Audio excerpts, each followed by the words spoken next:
In this video, I will tell you about the dimension style overrides. So in the previous video, we have made a dimension style, and using that dimension style, we can add dimensions in our drawing. Now, what if we want to make very small change in that dimension style? And what if we want to make only a few dimensions with that changed dimension style?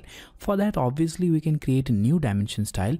But if you don't want to create a new dimension style, you can create a temporary override of that dimension style, and you can add dimensions with that. To make this point clear, I'll go to this annotate tab and I'll make sure that this dimension style, our dim style, is selected. So when you click on this drop down, you'll see a preview of that dimension style. Now with that dimension style selected, I will make a few dimensions. So I'll select linear, and then I'll click on this endpoint, and then I'll click on this endpoint and I'll add the dimension. So here we have this dimension with this red dimension line, green extension line, and yellow text. Now let's make a small change in this dimension style.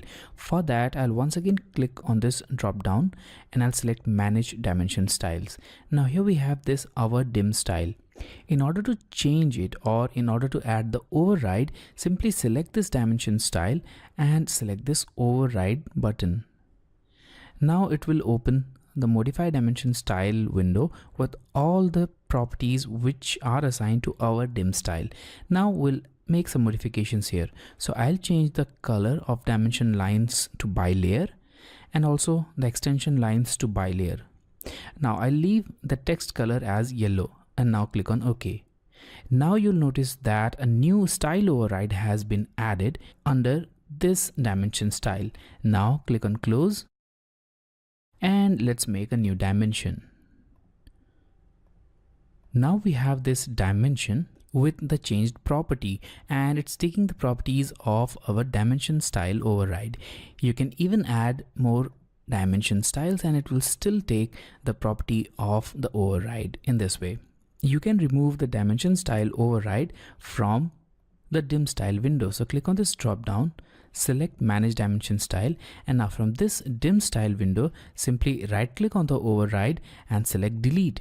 You can also rename this override to make it a permanent dimension style. So if you rename it, it will become a new dimension style, but we don't want to do that. We simply want to delete that.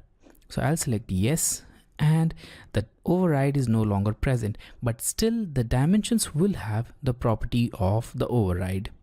Now if you want to remove these properties, and if you want these dimensions to have the property of the original dimension style, then simply select the dimension, right click, and select this option, remove style overrides, and it will return back to the original dimension style.